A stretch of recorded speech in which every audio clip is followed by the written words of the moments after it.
Assalamualaikum warahmatullahi wabarakatuh. Halo guys, selamat datang di podcast Ngopi Lesehan. Nongkrong dapet, Pahala juga dapet. Oke, kenalin aku Aulia. dan aku Bulan. Senang banget bisa ketemu kalian di episode kali ini. Aku mau nanya nih Kak, apa sih pembahasan kita hari ini? Nah, kita nih bakal membahas sesuatu yang biasanya dianggap remeh oleh orang-orang, tapi manfaatnya itu penting banget, yaitu manajemen waktu dalam Islam. Nah, karena jujur ya, siapa sih yang di sini nih yang sering banget ngerasa harinya tuh kayak habis cepet banget, padahal ya nggak ngapa-ngapain. Kayaknya relate banget sih ya sama penonton ya. Contohnya aku juga gitu. Jadi Islam ini udah ngajarin ke kita pentingnya waktu lewat surat Al-Asr. Walaupun Al-Asr ini cuma 3 ayat doang, tapi Allah nih sampai bersumpah atas nama waktu, menandakan kalau waktu itu sangat-sangat berharga bagi umat muslim. Nah, seneng banget ya aku dengar surat ini. Tapi aku tuh belum nemu makna dari surat tersebut. Kita tuh udah dikasih waktu 24 jam, tapi kenapa hasilnya suka beda-beda? Nah, menurut saya ada suatu hadis yang menarik nih. Hadis ini dari Ibnu Abbas. Nah, jadi Rasulullah Shallallahu Alaihi Wasallam bersabda, ada 2 nikmat yang banyak manusia tertipu olehnya, yaitu yang pertama kesehatan dan waktu luang. Jadi waktu luang itu nikmat bukan berarti boleh dibuang. Oh, berarti waktu luang itu harus dipertanggungjawabkan ya?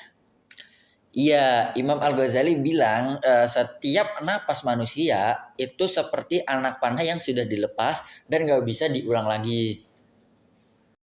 Wah, analoginya dalam banget ya. Oke Sultan, kita masuk ke bagian yang mana kita tunggu-tunggu, yaitu tip praktisnya gimana cara kita memanajemen waktu dengan baik.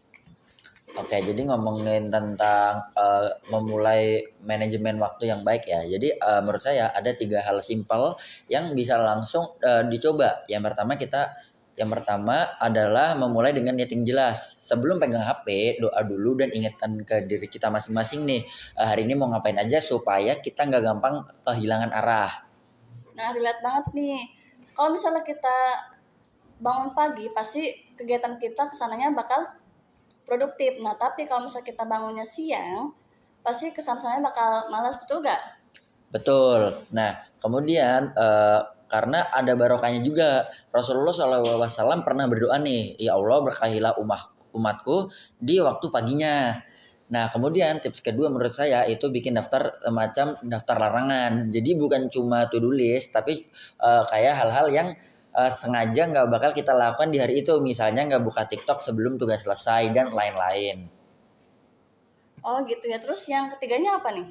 Nah, ketiganya kita bisa mulai muhasabah harian. Sebelum tidur, luangkan waktu beberapa menit untuk evaluasi hari ini. Kita tulis nih apa aja yang kesalahan hari ini. Kemudian waktu saya habis buat apa, mana yang saya sia-siain, dan apa yang bisa diperbaiki buat hari esok. Imam Al-Hasan Al-Basri pernah bilang, wahai anak-anak Adam, sesungguhnya kamu hanyalah kumpulan hari-hari saja. Setiap hari berlalu, sebagian dirimu pun pergi. Kata-katanya tuh dalam banget ya. Kita sering ngerasa masih banyak waktu, padahal nggak ada yang bisa kita jamin. Nah, mungkin sebagai penutup materi dari saya ya, waktu itu bukan sekedar sesuatu hal yang bisa kita atur dengan mudah, dan dalam Islam waktu itu adalah amanah dan sesuatu yang bakal kita pertanggungjawabkan di akhirat nanti. Semoga waktu yang kita pakai di dunia ini bisa bermanfaat. Amin amin ya robbal alamin. Oke, terima kasih buat Sultan sebagai narasumber yang mana sudah menyempatkan waktunya mengobrol di podcast Ngopi Lesehan. Nah, semoga di episode kali ini juga jadi salah satu waktu yang nggak sia-sia buat kita semua di dunia ini ya. Oke, buat penonton yang ada di rumah, kalau misalnya kalian ada pertanyaan, boleh tulis di kolom komentar ya. Mungkin cukup sekian dari kami, kurang lebihnya mohon maaf. Wassalamualaikum warahmatullahi wabarakatuh.